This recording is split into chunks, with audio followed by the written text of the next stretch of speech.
No one at this hotel had any idea who was about to walk through their doors. To them, he looked like just another tired He didn't expect a red carpet. He never did. But the cold stare from behind the counter, and this time, his daughter was watching. In seconds, whispers turned and judgment turned into a decision no one in that lobby would ever forget making. Standing in the cold with his daughter, he made one phone call. And within that single call was a truth that would turn this entire hotel up. They thought they had thrown out a stranger. In truth, they had just insulted the one man who owned every marble tile beneath their feet. If you have ever been judged before anyone bothered to learn your name, this story is for you. And if it moves you even a little, do something small for the channel right now. Hit like and subscribe, because stories like this one deserve to be seen by more people who need reminding that dignity is not something you can measure by the price of someone's jacket. Daniel Carter had built an empire from nothing, but that was not the part of his life he wanted his daughter to know first. What he wanted her to know first was how to be kind, how to notice people other people overlooked, and how to never assume that a person's worth could be read from their clothes. That was why, on a cold December evening, Daniel checked into the Aurelian Grand Hotel in downtown Chicago wearing a plain gray jacket and worn sneakers, holding the small hand of his 7-year-old daughter, Lily, instead of arriving the way the hotel's own investors expected him to arrive, which was in a private car with an entourage trailing behind him. He owned the Aurelian Grand. He owned 11 hotels like it across 4 countries. But tonight, he was not the owner. Tonight, he was simply a tired father bringing his little girl somewhere warm after a long day of travel, because he wanted, just once, to see his hotel the way an ordinary guest saw it, unfiltered and unrehearsed. Lily had been chattering the entire walk from the taxi about the golden lights glowing from the hotel's enormous windows, asking if the fountain out front was made of real gold, giggling every time her breath turned to fog in the cold air. Daniel loved these moments more than any boardroom victory he had ever had. His wife had passed 3 years earlier, and in the quiet after that loss, Lily had become the center of everything he built. Every hotel, every deal, every long night of work existed for one reason: to give her a life full of warmth and possibility. But tonight, more than success, what Daniel wanted was simply an evening where his daughter could enjoy hot chocolate by a fireplace and fall asleep in a soft bed, away from the emptiness of their apartment where every room still echoed faintly with memories of her mother. He had thought about this trip for weeks, ever since Lily came home asking whether they could ever stay somewhere with a real fireplace, the kind she had only seen in picture books. Daniel could have simply told her the truth, that her father owned dozens of buildings with fireplaces grander than anything in any picture book. But he had made a quiet promise to himself long ago that Lily would grow up understanding people, not empires. He wanted her first memories of grand places to be about wonder and warmth, not about ownership or entitlement. So he booked the trip the ordinary way, under a slightly altered version of his legal name that rarely appeared in the press, packed 2 modest suitcases, and told her only that they were going somewhere special for the weekend. He never imagined that the anonymity he cherished would nearly cost his daughter a night of joy instead of giving it to her. Daniel answered her endless stream of questions patiently, the way he always did, because he remembered all too well what it felt like to be a child whose questions were brushed aside by adults too tired or too busy to answer. His own father had left before he could form a single memory of him, and his mother had worked double shifts at the laundromat just to keep food on their table. He had promised himself, long before he had the money to make good on it, that his own child would never know what it felt like to be unheard. They walked through the grand entrance together, past a fountain glowing amber in the evening light, past valets in crisp navy uniforms who barely glanced their way, and toward the marble front desk where crystal chandeliers scattered warm light across the floor like scattered stars. Daniel set his ID down along with a worn leather wallet, the same wallet he had carried since his very first job, long before anyone knew his name. The young man behind the counter, a well-dressed employee named Preston, looked at the ID, then looked at Daniel's simple jacket, then looked at Lily's slightly wrinkled overalls and stuffed rabbit backpack, and something in his expression shifted from professional courtesy to quiet suspicion. Preston excused himself and returned moments later with the hotel's night manager, a sharply dressed woman named Vanessa Pierce, who approached with the practiced smile of someone who had learned to disguise judgment as concern. She informed Daniel, in a voice pitched just loud enough for nearby guests to hear, that there seemed to be an issue verifying the reservation, and that perhaps this particular hotel was not the right fit for their stay tonight. Daniel, calm as ever, asked what exactly the issue was, since the reservation had been confirmed under his own name that very morning. Vanessa's eyes flicked briefly toward Lily, then back to Daniel, and she said, with practiced politeness that could not fully mask her true meaning, that the hotel maintained certain standards for its guests and that perhaps a more affordable property nearby might suit their needs better. It was not what she said directly. It was what she implied, and Daniel understood it instantly, the same way he had understood it as a boy growing up in a small apartment above his mother's laundromat, watching wealthier neighbors avoid eye contact with people who looked like they did not belong. He had spent 20 years building something specifically so that no child would ever have to feel that sting the way he once had, and now, standing in his own hotel, his daughter was feeling it anyway. He could have ended the entire exchange in a single sentence. He could have told Vanessa exactly who he was, watched her expression collapse from suspicion into panic, and enjoyed the swift, satisfying reversal that came with power. Some part of him, the part still shaped by every quiet humiliation of his childhood, wanted exactly that. But another, steadier part of him understood that revealing his identity in that moment would only teach his daughter that the way to fix injustice was to prove you were important enough to deserve better treatment, rather than to understand that every person, regardless of importance, deserved decency in the first place. So he said nothing about who he was. He simply asked, calmly, what specifically about the reservation was in question, since he had confirmed it himself that very morning with a hotel representative. Vanessa's composure flickered for the briefest moment, long enough for Daniel to see the truth beneath her polished demeanor. It was not a paperwork issue at all. It had never been about a reservation. It was about the way his jacket had a small worn patch near the elbow, the way Lily's sneakers were scuffed from months of use, the way neither of them carried the kind of luggage that announced wealth the moment it rolled across marble floors. Daniel had seen this look before, on the faces of teachers who assumed his mother could not help with homework, on the faces of landlords who assumed his family would be trouble before they had even signed a lease. He had built an entire company partly in defiance of that look, and yet here it was again, aimed now at his own daughter. Lily tugged at his sleeve and asked quietly, in the innocent voice of a child who did not yet understand cruelty, whether they had done something wrong. Daniel knelt down immediately, ignoring the small crowd of onlookers gathering near the velvet armchairs, and told her in a steady, reassuring voice that they had done absolutely nothing wrong, that sometimes grown-ups made mistakes about people, and that mistakes did not define who a person truly was. He kissed her forehead and told her to be brave for just a little longer. Security arrived at Vanessa's signal.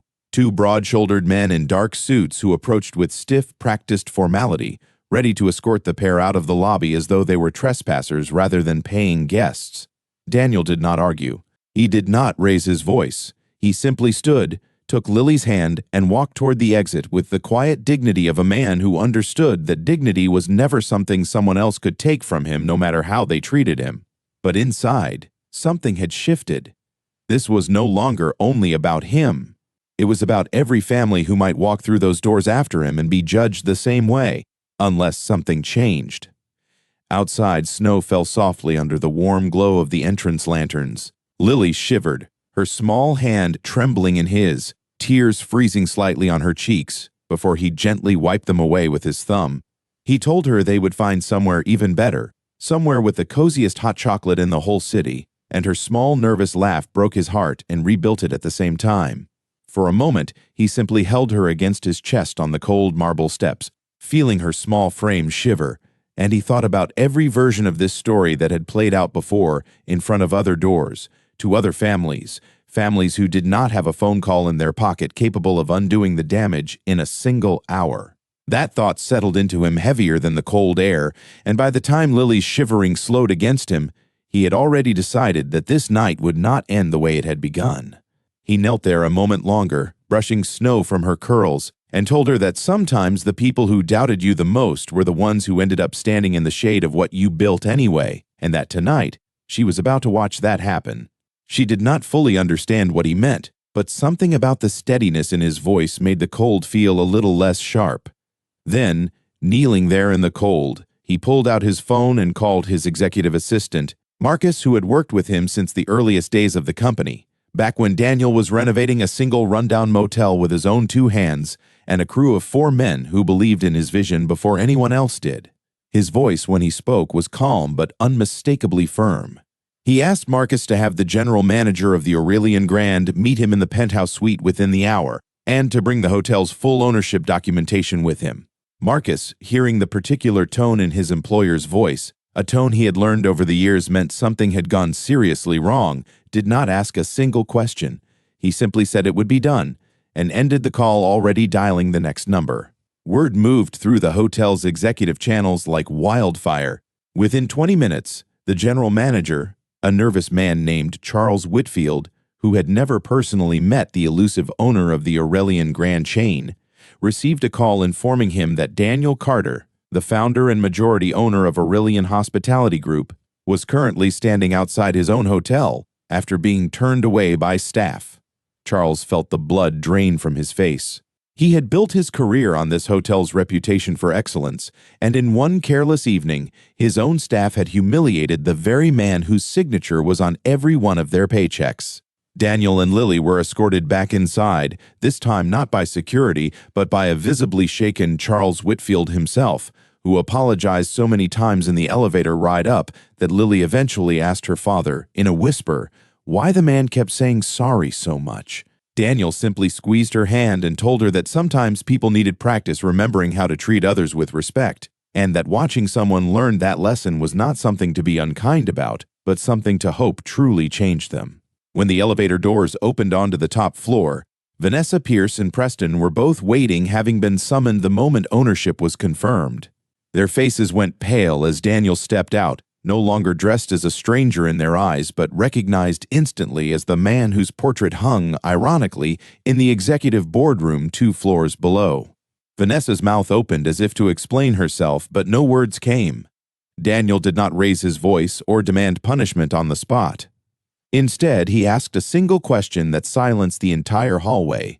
He asked whether they would have treated him the same way if he had walked in wearing a tailored suit instead of a simple jacket, and whether kindness in that lobby was something reserved only for people who looked wealthy enough to deserve it. No one answered, because everyone already knew the truth. Daniel did not fire anyone that night, though many expected him to. Instead, he called a meeting the following morning with the entire staff of the Aurelian Grand, standing not behind a podium but among them, the same way he always tried to lead. He told them the story of his own childhood, of watching his mother turned away from restaurants and offices simply because of how she dressed after long shifts at the laundromat, and how he had built this hospitality company specifically to be different from every place that had once made his family feel small. He announced that starting immediately, every employee across all 11 Aurelian properties would undergo a new training program focused on treating every guest, regardless of appearance, wealth, or background, with equal dignity and respect. He also announced the creation of the Aurelian Family Fund, offering free stays and support services to single parents facing hardship, inspired directly by what had happened to him and Lily that night. Charles Whitfield, humbled but grateful for the chance to make things right, was placed in charge of implementing the new training company-wide. He threw himself into the work with the energy of a man who understood exactly how close he had come to losing everything he had spent 15 years building, and within a few months, the Aurelian Grand's employee satisfaction scores and guest reviews for warmth and hospitality had climbed higher than at any point in the hotel's history. Vanessa Pierce, given the choice to learn and grow rather than lose her position, tearfully thanked Daniel for showing her more grace than she had shown him, and became, over the following months, one of the program's most passionate advocates, often sharing her own story of that night as a lesson to new hires about the danger of snap judgments. Vanessa would later say, in one of the training sessions she personally led, that the hardest part of that night was not being caught making a mistake, but realizing how easily she had made it, how naturally the assumption had come to her without a single conscious thought, as though judging people by their appearance were simply the water she had been swimming in her entire career. She told new employees that the true test of hospitality was not how warmly you treated guests who looked like they belonged, but how warmly you treated the ones who made you pause, even for a second, to wonder if they did. Preston, too, carried the lesson with him longer than anyone expected from someone so early in his career. He began greeting every guest, regardless of how they were dressed or what they carried, with the same unwavering warmth. And within the year, he had been promoted twice, eventually training incoming staff himself on the very same values that had once nearly cost him his job. Lily, for her part, remembered that night not as the moment she was humiliated in a hotel lobby, but as the moment she watched her father turn something painful into something that helped countless other families. Months later, staying once again at the very same hotel, this time greeted warmly by name from the moment they walked through the doors, Lily asked her father if he was ever going to tell people who he really was before they judged him. Daniel smiled, tucking a loose curl behind her ear, and told her that the world would always have people quick to judge based on appearances, but that real strength was not about proving them wrong with wealth or status. Real strength was choosing kindness anyway, especially toward the very people who had shown you none, because that was the only way anything ever truly changed. As they settled into the same penthouse suite that had once been the site of his greatest humiliation, now filled with soft lamplight and the smell of hot chocolate Lily insisted on ordering, Daniel looked out over the glittering city skyline and felt, for the first time in years, that he had finally built something worthy of his mother's memory and his daughter's future. Not just towers of glass and marble, but a place where dignity was no longer reserved for the wealthy, and where a tired father and his little girl, dressed in nothing extraordinary at all, would always, always be welcomed home. He thought of his mother often in moments like this, wishing she could have lived to see the marble lobbies of the company she had unknowingly inspired simply by getting up every morning to fold other people's laundry so her son could eat. He liked to believe some part of her would have recognized this hotel not for its chandeliers, but for the quiet dignity now written into the way every employee greeted every guest. The very thing she had been denied so many times in her own life later that night, after Lily had fallen asleep with her stuffed rabbit tucked beneath her chin. Daniel stood alone by the window for a long while, watching snow drift silently over the city he had built himself into. He made a private promise that night, one he intended to keep for as long as he ran a single hotel bearing his name, that the Aurelian Family Fund would not be a one-time gesture born from a single bad evening, but a permanent part of who the company was, a living reminder that the measure of any place was never in its marble, but in how it treated the people who seemed to have the least to offer. By the time spring arrived, the story of that snowy December night had quietly become part of the company's culture, retold as a guiding principle whispered to every new employee on their first day, that the guest in front of you might be nobody at all, or they might be everybody, and the only way to know for certain was to treat every single person as though they mattered, because in the end, they always did. If this story reminded you that kindness costs nothing and judgment costs everything, share it with someone who needs to hear it, and subscribe for more stories that prove character always outshines appearance in the end.